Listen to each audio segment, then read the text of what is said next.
oceans white with foam. God bless America, my home, sweet home. God bless America, my home, sweet home. Please bow your head for Ralph Lewis, morning prayer. Dear Lord, I want to thank you that I was born in this great country called the United States. It was formed under the Bill of Rights and formed under the Constitution of the United States and a way to live under our 10 Commandments. I wish you to bless all of the people, all of our senators, all of our House of Representatives, all of our president, vice president that run this wonderful country. Bless them, give them guidance and protection while they run this wonderful, wonderful country of ours, and help us to achieve all the goals that we strive for. I ask all these in your name. Amen. Amen. Thank you, Ralph.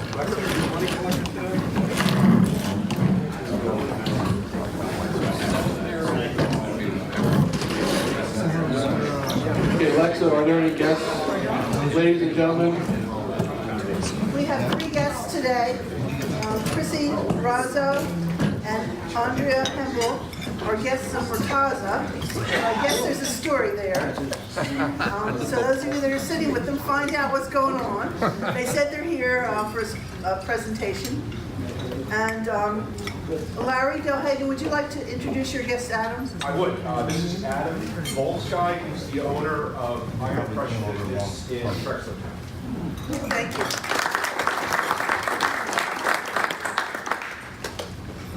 Thank you. Andrew, if you would take a second to introduce your guest and then let Christy say a few words, please. Sure. Good morning. Thank you, everybody, for letting us be here. My name is Andrea. I'm the VP, and I, of course, asked if I could come. I asked Murtaza, hey, how do I get connected with my friends over at Rotary? So that's the story behind being a guest of Murtaza. So Christy Razzo is here today. Christy, she's with the Movie Tower, and I thought she would be a great asset to the Rotarians, and I thought she could tell you about a little special surprise she has for you. So, good morning. My name is Christy. I'm an Albany native from Dallas, Texas. Our corporate office is in New Orleans. We do not have a regional person here in Philly, so I get to come up here, which is a great area.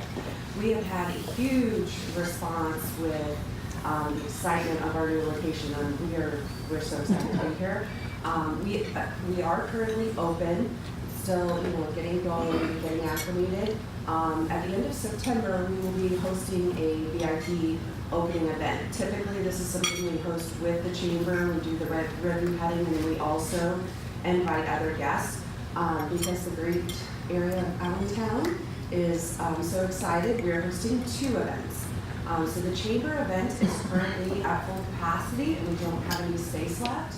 The Wednesday night event, there is still some room, so if you want to get me your email address after the program is over, we can get you on the list to be invited. The evening will begin at 5:30, and there will be cocktails and appetizers. You will get to pick a first-run film to sit in our recliners and enjoy. You'll also be served dinner. You'll be able to select an option, and it's all complimentary. So I'd love to extend an invitation to anybody here that would like to attend. Thank you. Thank you, Christy.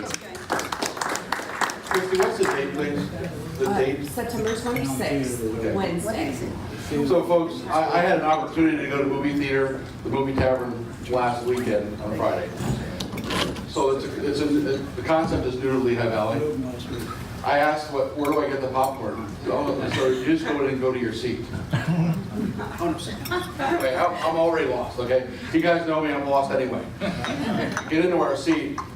There's table service at your seat. So my wife says, well, can I get a drink? She says, well, sure. Can I have a vodka tonic? She goes, oh, no problem. They go and get her drink and my drink, and they come in. Dinner is ordered there. If you need anything during the meal, you push your little red button, they come and they take care of you during the movie. It's an amazing concept, it's a lot of fun, and the food is very good. So, sorry about that. Where was the popcorn? You had to go in, when you sat down, you had to order it with your little red button. So, you have small and you have super large. I didn't get any popcorn. Oh, they have real butter on their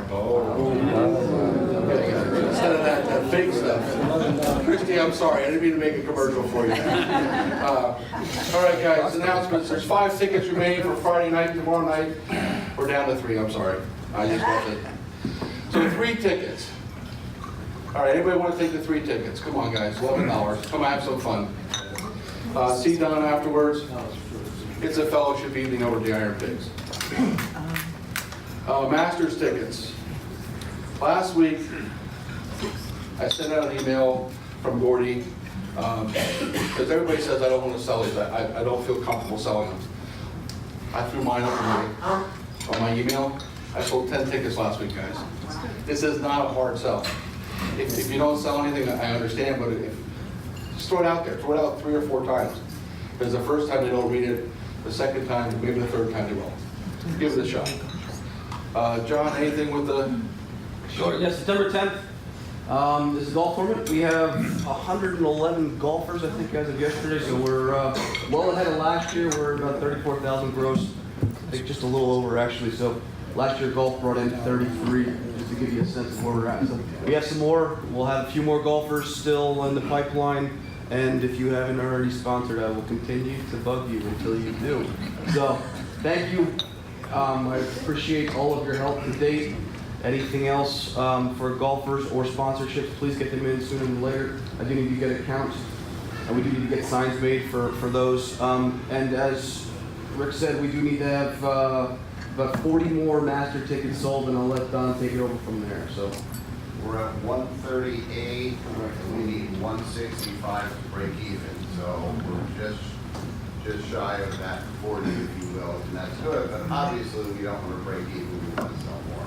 So that would be great. And also, we have raffle prizes. Those of you that have been here before, we have all those raffle prizes across the table. And if you want to donate something for that, that would be great. So anything we can do in that regard, get a hold of me. I have some gift certificates from restaurants. I have some bottles of, assorted bottles of alcohol from various people. So we'll get packages together for that. Yes, sir. Pardon me, rumor has it that Gordon Reach is going to offer a free week in Tahiti, round trip airfare, all the world. It's still an unconfirmed rumor.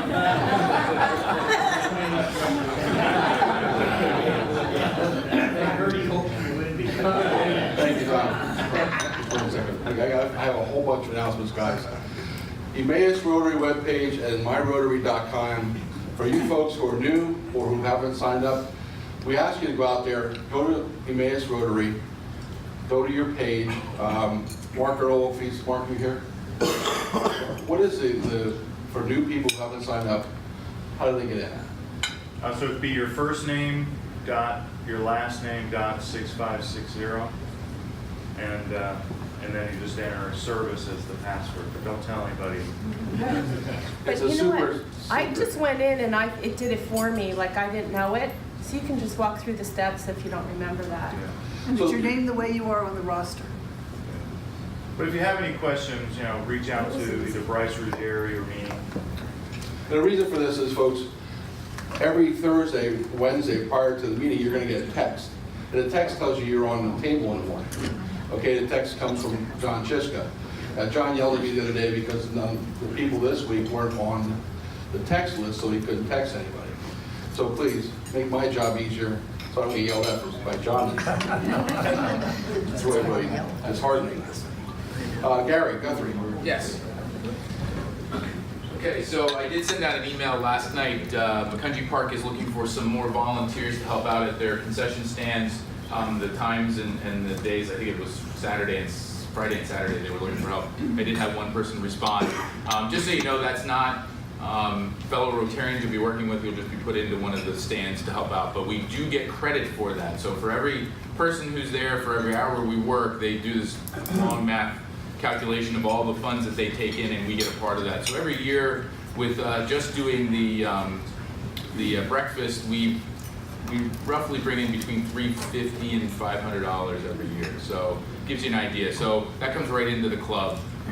So that would be helpful. So if you can work any of those hours that they have on there, that's great. I think, Nicole, we're full. We have everybody we need for this weekend, so that's good. Be the Inspiration Day is October 20th. We know that's Halloween parade.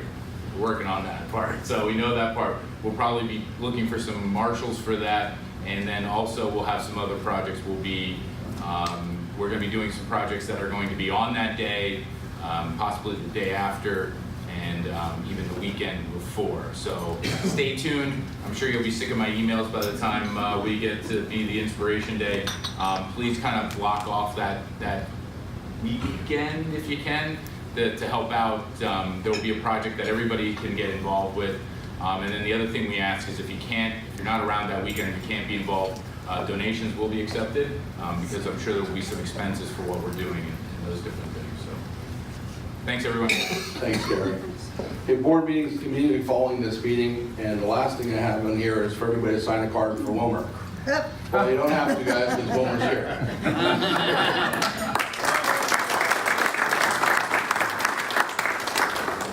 Good to have you, my friend. All right, announcements from the floor. We'll start with Bob Holiday first. I'm a little disappointed. I know in the summer, you drink more beer, you drink more soda, you eat out less because you're picnicking. Our collection of tabs for the Miracle League is dropping to almost nothing since the first half of our year, we filled 5-gallon jugs with tabs. Since the first of the year, when we did that or finished that, we now have a half a gallon thing. So please don't forget, just save the tabs. They also come on sardine cans, they come on soup cans, they come on a lot of things today. So it's an ongoing project forever. The Miracle League really appreciates them.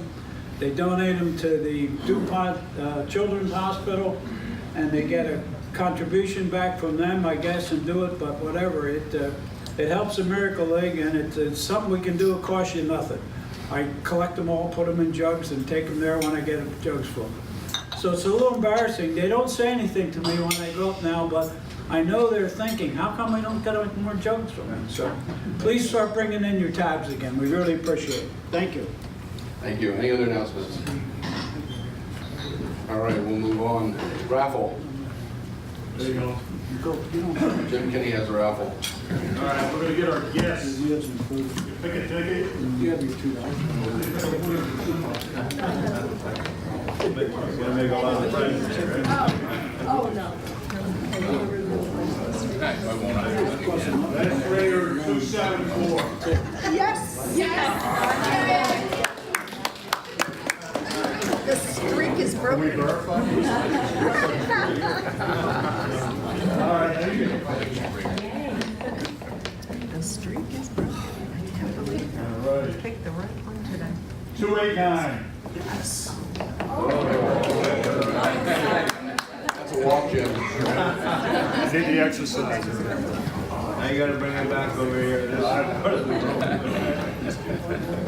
You tell them, Joe. You're great. Yeah, you're good.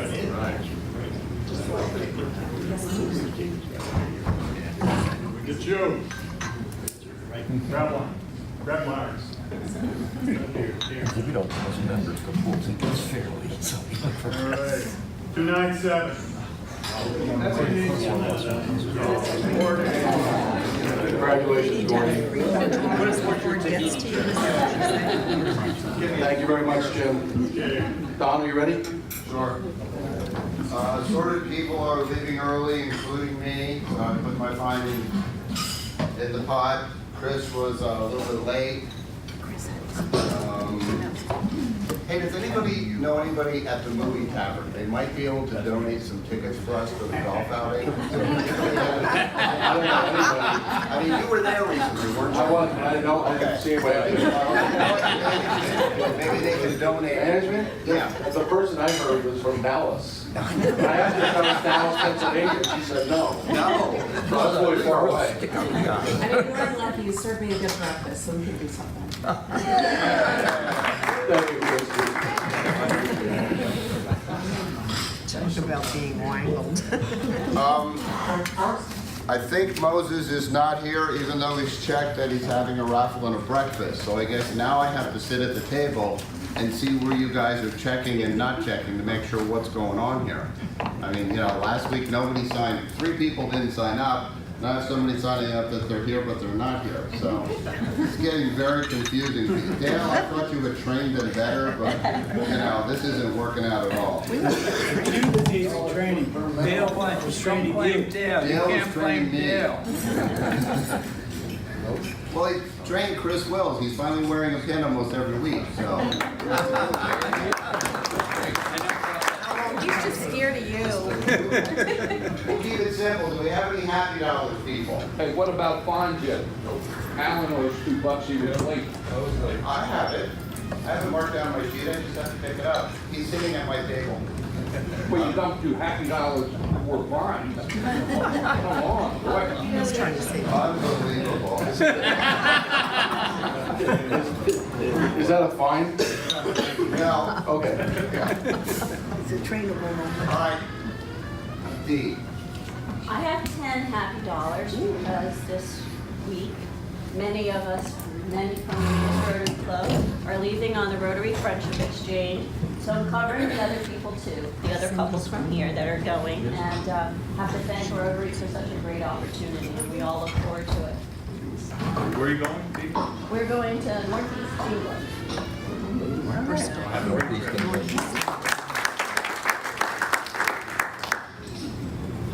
All right, Joe. All right, I just came back from Italy on a educational trip, Epicurean and homeology study. The study of food and wine. My scale told me I did a good job. Glad to be back. Bill. I have a happy dollar that Wilmer's here. I was joking that Wilmer is our club energizer bunny, just keeps on.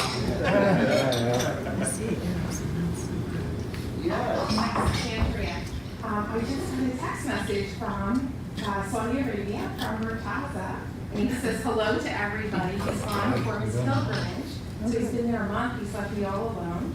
I'm absolutely swamped, so if you have a little free time, come and help us. But he says hello, and he really misses seeing everyone. Very nice. I got 10 happy dollars. Last week I had a great vacation with the family down in Gulf Shores, Alabama. On Sunday my son turned 4, and then yesterday I had the pleasure of being honored as the Volunteer of the Year for the Western Lehigh Chamber of Commerce.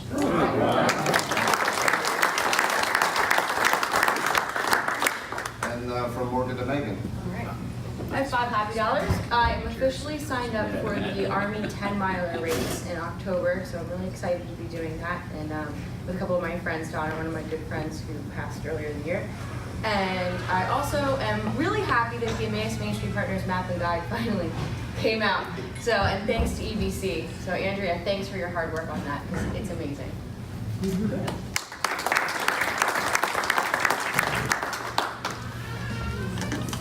JP. I have 2. I got back over the weekend from a great week in Bethany with the wife and kids. And yesterday was my second favorite day of the year. It was the day of our annual trip up to Knoebels. If you have kids or grandkids and you haven't taken them there, you have to go. It's 78 miles and like 30 years away from here. We had a great time. Stepping back in time. Thank you, everyone. Oh, no, Oh, we have one more? Bob Halsey got his. Most of them pay $1 for mine now. That sounds painful. It was. All right, I was going to ask Steve to introduce our guest. However, Steve has poison sumac and he's complaining. And he looked pretty bad yesterday morning when we met for the executive committee, so I'm going to ask Alexa to please introduce our guest.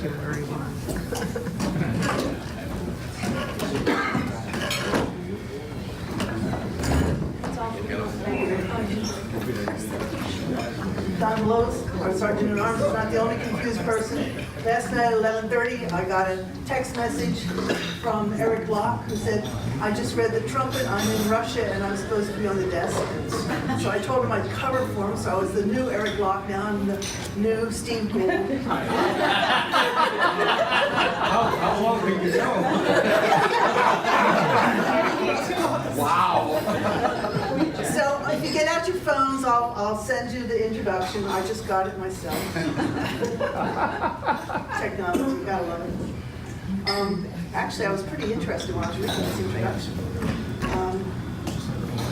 Chris Gasperi is the executive officer for Ekenywa.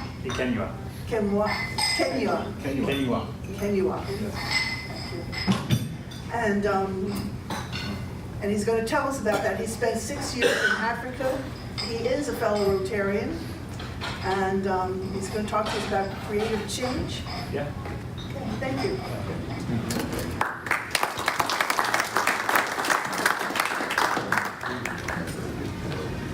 So I appreciate you guys having me here today. I'm going to see how technology's working for me. I came a little bit early, 6:45, just to make sure it was working. So let's give it a try here. It's always good. Sometimes it works at 6:45 and then it doesn't work later. Let me just sign in here. But as it's loading up, I just want to make you guys aware, just a couple of the connections here. I'm told that most of you guys know Peter, the fellow Rotarian from Kenya. He's been visiting our club now for a bit.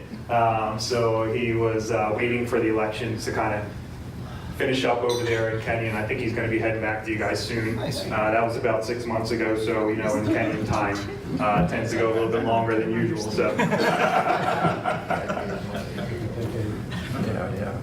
It's 4 minutes. Thank you. Okay, so we're up there. I wanted to thank you guys also. There's another connection with your club, Bert. I know he's moving on. But I did meet him last year before we left for our journey for Kenya. I was presenting over at the Doylestown Club, and he was actually selling Goff Alley chickens down there, so I did buy one from him when I was there last year. And I do also want to buy one for this year, so you can mop that total up another 100. But I wanted to thank you guys for having me here today. Bert was able to connect me, so I can come talk to you guys about what we're doing. Bert's been following what we've been doing over social media. I think we have them on our mailing list. So just a little bit about myself. She touched a little bit on what I was doing, but I am a Philadelphia native. Grew up in Northeast Philadelphia, educated all through the school systems there and the Catholic school systems through St. Catherine of Siena. I don't know if you guys know that. Archbishop Ryan was a LaSalle University grad in nursing. There you go, I see one. But my wife also, just to give you a little background on her, she grew up in Kenya, so that's the connection that we have with Kenya. She was a missionary. Her parents went over there 23 years ago. She came back to the U.S. for university. She's also a nursing, started her first nursing position over at Holy Redeemer Hospital in Huntington Valley. I was working the night shift there. She was one of the newer nurses coming in. And I joke with people that I stalked her on the change of shift. You know, if you know the hospital world, typically when 7:23 hits, you're usually at the clock. You want to get clocked out. Me, I was sitting at the nursing station waiting for her to finish her report, and I try and get a couple words in before I went out on night shift. So eventually she gave up, and she did go out with me, and you know, that's all history now. But just a little bit about Ekenywa. So after we got married, we decided that you know, we both had the passion of helping people. So 8 years ago now, we did our honeymoon over in Kenya. Decided that we wanted to do some work to help in some of the children over there. So we started our first medical clinic over there. Originally, we started our clinics as deworming and teaching on methods of water filtration. And through the years, we just noticed that, you know, every time we went back, you know, we'd see some of these children that were getting reinfected with intestinal parasites. And, you know, we really take a good look at the process and the mission trips that we were doing, and felt that, we really needed to get to the core of this problem. And we felt that access to clean water was the core to this problem, and it was the building block for life. So that's kind of where we built our organization off of. So January of 2017, we were doing one of our mission trips over there. One of Ashley's best friends that she went to high school with over there in Kenya, she had gone into the trading industry, was working in New York on Wall Street, went down to Texas, went over to England, did her work, decided that she was going to come back to Kenya, start her own private equity company. First woman in Kenya to be able to start it. So we were visiting with her while we were doing some of our medical clinics. She was telling us a little bit about some of the work she was doing on the side with an orphanage, with water. We were telling her some of the stuff that we've been doing over the years, just catching up.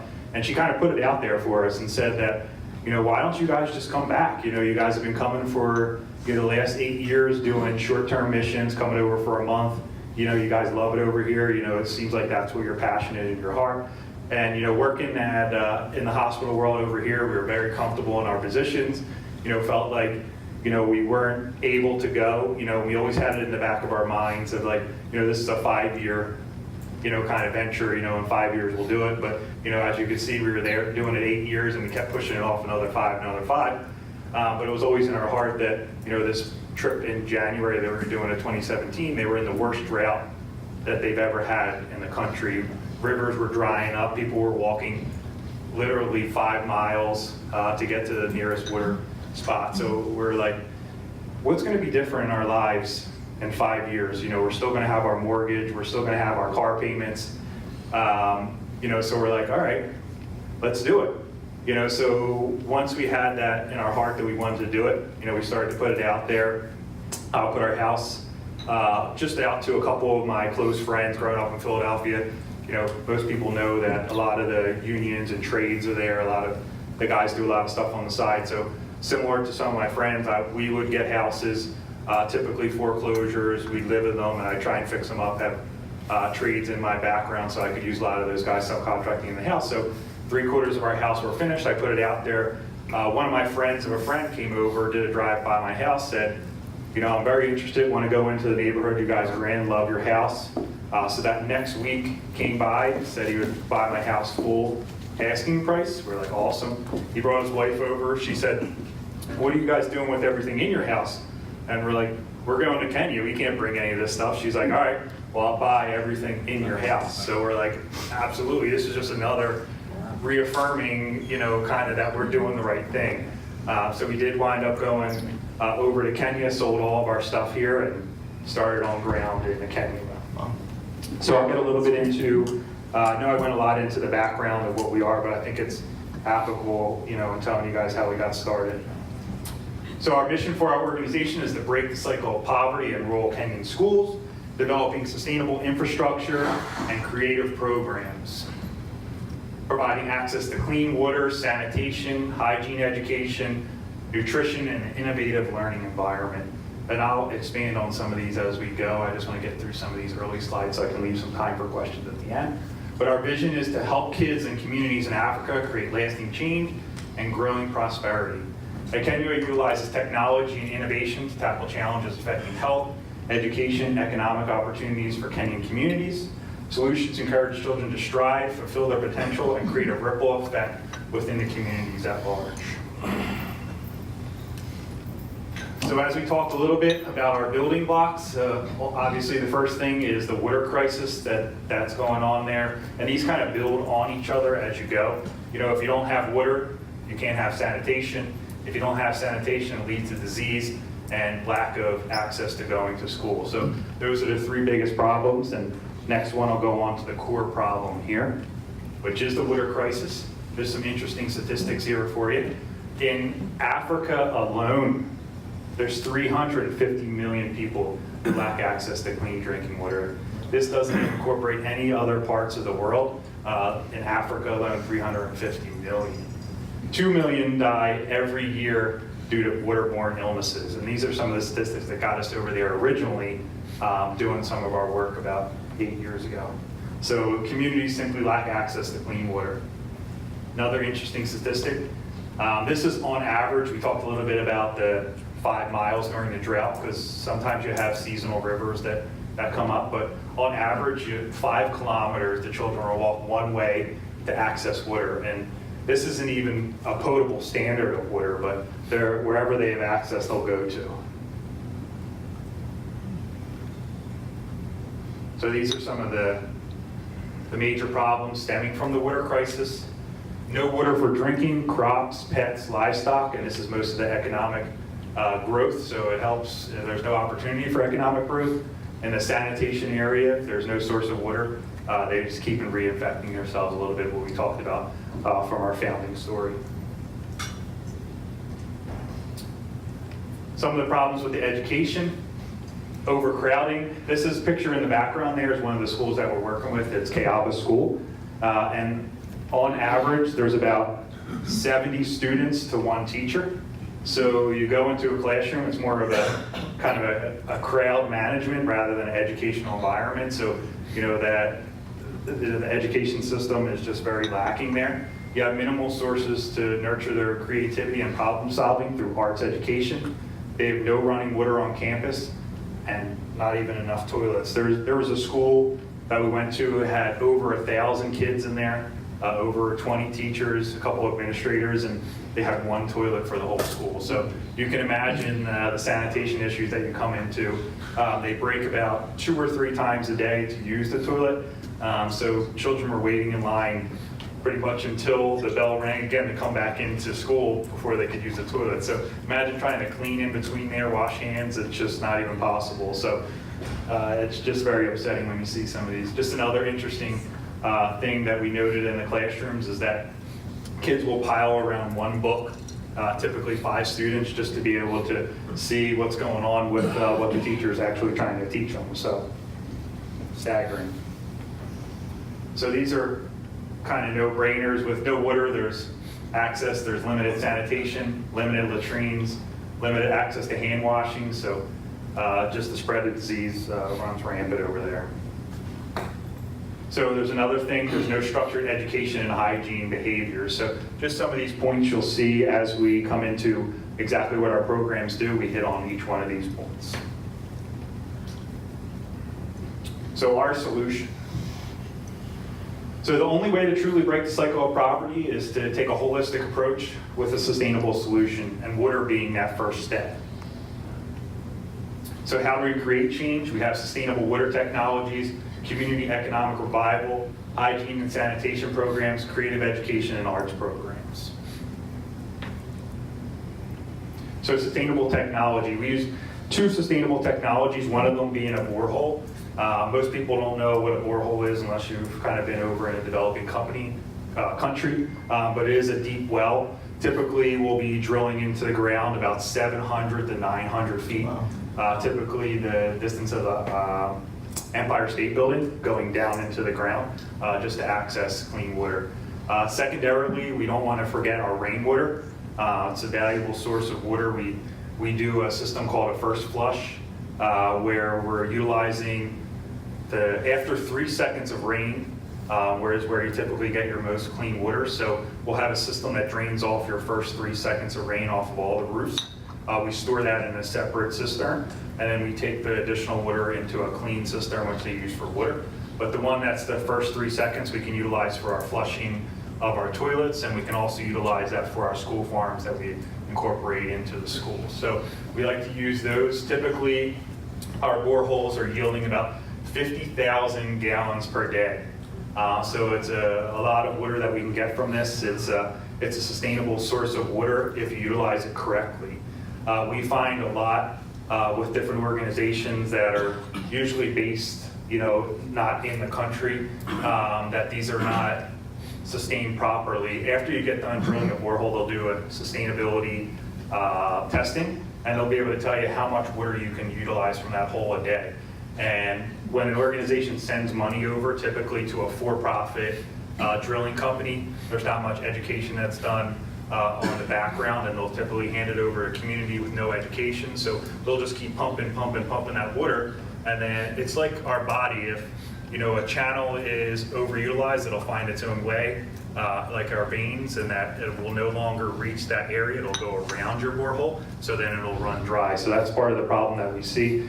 And it's a staggering statistic that about 50% of these boreholes fail within 3 years because of improper management. So that's one of the problems that we wanted to tackle, and we're tackling with our program here. So some of the economic impact that you find is there's no longer wasting productive work hours walking for water. You eliminate hospital bills from waterborne diseases, and you can increase crop yield by at least 35%. So with the crop yield is that we typically get 2 crops a year. So getting into farming, you wouldn't think that from being in Philadelphia, but you see the impact of this during our dry season in that, it's pretty much barren. It can go from totally green in the rainy season to totally dry and dusty in that season. So if you can provide that access to water in that season, they can get a whole nother crop yield in a whole nother season. So it helps them with some business opportunities. Hygiene and sanitation program. So we construct quality toilets with innovative solution. We use biogas to support school lunch program.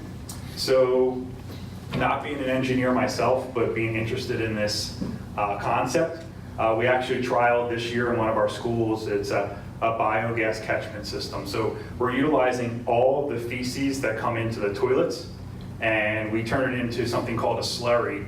And the slurry will produce a methane gas, which we're then collecting and then piping into the kitchen, and they can use it for cooking gas. So it's a very, very interesting system, and we're excited to be trialing it this year. But there is another level that we've taken it to. And so once the methane gas is utilized from all the feces, it goes into an overflow container. We can allow it to sit there for about 6 months. All the bacteria then dies in there, and we can actually utilize that for composting in our school farm. So it's very interesting, and I loved it right when I saw it. We got this concept from India. We brought it over to Kenya, and it's been super successful. So we also do hand washing stations, which are done to reduce the spread of disease. And this was touching on education. So my wife, being focused on public health, got right into it when we got over there. She was actually the second person in all of Kenya to be trained in this new program. It's called Children's Hygiene and Sanitation Training, and it's a structured children's program promoting hygiene through games, role play, and group discussion, where typically in the country they chastise you as far as they'll bring a piece of feces there if they had missed the toilet, and they'll kind of shun you at that point. So we wanted to get away from that and wanted to make it more of a fun environment to be able to really learn about hygiene and sanitation, and we've been super successful in that. Arts and education. So our program encourages freedom of expression, creativity, and scholarship. And how we bring this all together is, and it helps with the sustainability of the organization, is that at every point that we put a borehole, we have a connecting community school that we partner with. And to help with the sustainability of this program individually is that we do a nominal amount that they'll pay for the water to the community, which enables us to offer free water to the school, and then the little bit of income that comes from the point of sale from the water will then go back into the school to be able to support these programs that we're starting. So our program, once we kind of put our initial fuel into it, our initial capital investment, this program will then run all by itself. You can typically get about $700 to about $1,200 a month that can come in through this kiosk will then support the program. So what we do is we bring in a team of artistic people with drama, we do music, and then we'll do art. These are typical subjects that are kind of put on the back burner for a lot of these public schools. So we felt that this was an important part of our program to help them to be able to express themselves in different ways than the typical curriculum that's offered in the schools. So we also offer a scholarship to the top pupils in the school. That also comes from our proceeds from the borehole, and that this encourages from the primary, which is our grade school level, going into high school, to be able to help some of these very bright pupils to be able to go on to a secondary school. We haven't gotten to the point of where we're going on to the university level, but we can see ourselves being able to continue to support some of these kids as long as they're keeping up with their studies to go on to a university level. So we're very excited about that. So this year, I can show you some of the things that we've done. So we were able to drill 3 boreholes this year. We were able to construct 20 hand washing stations. We were able to build 36 toilets. We were able to train 22 teachers. We were able to construct 27,000 gallons of rainwater storage. We were able to affect 150,000 lifetimes of water and supporting 1,000 kids in the school. So we're very excited about our traction for this year. And I think on the next slide, it'll kind of show our timeline. And you can see, and there's a couple people that I talked to about the elections that happened over in Kenya this year, which really delayed our start of this organization. So this, what you're seeing here, is about a 6-month worth of work. So you'll see that here in the next slide. So this is our timeline. We were founded in September of 2017. We came over working on our Kenyan work permits. And we feel like this was a blessing in disguise. You know, because you go over to Kenya with this great idea. We were given some great advice through someone who had done work over in Haiti, in that you go over with a great idea, but you never know if that's exactly what the community wants. So we did all of our needs assessment during this time. We were able to start in January of 2018 on our first, and then we continued through doing all of our training. September of this year, we want to launch our Prosperity Project, which is going to encompass a $500,000 funding goal, 250,000 lifetimes of water, 5 boreholes in 5 school communities. So just wanted to introduce our team. This is Elsie Mbugwa, my wife's best friend. They grew up with in high school. That I told you a little bit about our story. She's the president of the board, co-founder, and does our finances. I'm the chief executive officer. My wife is the secretary of the board, co-founder, and program director. So I just want to tell you a little bit about some opportunities that we have here this summer. So we're here for 6 weeks. We're coming towards the end of our visit here in Kenya, or in the Philadelphia area. But on Saturday of this week, I know it's a little bit of a short notice, but we are holding a 5K run walk. We are encouraging everyone to come out. You don't have to be a runner. Believe me, I'm not a runner. I'm going to be walking the course myself. But all the proceeds from this will go towards our Prosperity Project for this year. It's an exciting opportunity for you to come out, just get involved in what we're doing. And I would encourage you to do that. This is the website if you guys do want to sign up or go check out what we're doing. And then this is another huge opportunity that we came into. Elsie, on her main job, I was telling you a little bit about what she does as far as investments, but she gave us a call when we were right before we got onto our plane to come back to Philadelphia. She's like, you know, I really want to help you with your fundraising this year. Unfortunately, I'm not going to be able to make it for a lot of your trip back, but I do want to help. So she donated, and this can go to Gordy's, maybe this is the rumors that were going around, but she donated an all-expense trip to Kenya. The duration of the trip kind of depends on you, but we are offering 3 days, all expenses, to a destination for the Masai Mara, which is where a lot of the migration of the animals happen. It also includes 3 days at the white sand beaches of Kenya. A lot of people don't realize Kenya is a destination spot, beautiful beaches. So that's going to be all the airline tickets, all of your airline trips that you're going to have to do within Kenya. 3 days in the Masai Mara, 3 days at the beach. We're selling these chances for $100 a chance. We're estimating this trip is going to cost around $10,000. So it is a huge opportunity for you guys to get involved with what we're doing if you can't make it out to our 5K. If you don't win, you can then say to yourself that it did go to a good cause. And we're estimating that $100 will give 2 children a lifetime of water. So if you don't win the trip, you always can say that I supported 2 children in Kenya. So I do have the ability to take cash, check, or credit card. I do have a swiping methods here for any of you guys that want to get involved. So I appreciate you guys having me. I know I had a short amount of time left, But if there is any opportunity, I can take a couple questions. Sure. What's a lifetime of water? So that is during the whole duration of their life. For one person? For one person, yes. And that's $50. So it's 150,000 people in that, like So when you do a 150 borehole, how big is their community? Like what does it encompass? So it's anywhere from 10,000 to 15,000 people. So you get 150,000 lifetimes of water in that it'll continue generation after generation within those communities to be able to support. We've seen boreholes lasting now over 45 years if they're properly maintained. I'm sorry, he was up. Where is the walk at? So it's, oh, I'm sorry, I didn't mention that. It is in Newtown, Tyler State Park at the Arts Center in that area. Nairobi's the capital of Kenya. It's a big modern city. They understand water and sanitation. How is it that they seem to not care about these huge swaths of their country, and it's incumbent on good people like you to go in and, like, it's not like all of Kenya's like this. I mean, Kenya's got modern infrastructure and knows about hygiene. Why have they left these parts of the country to just kind of... So on average, there's about 3% of the country that has pipe water to their house.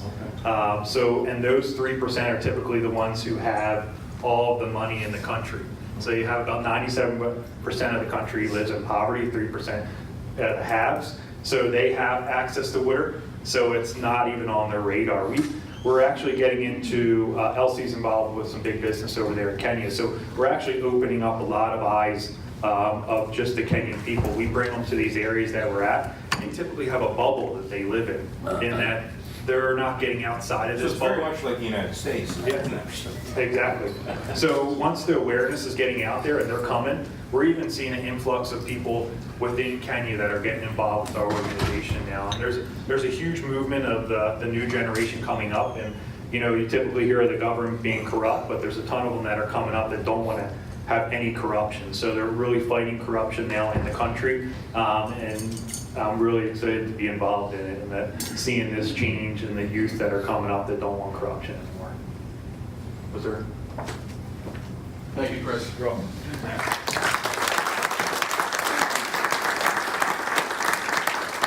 I'm sure Chris will be here for a couple minutes afterwards if you have some questions. Please all rise and we'll finish with the pledge. I pledge allegiance To the flag of the United States of America and to the republic for which it stands, one nation, under God, indivisible, with liberty and justice for all.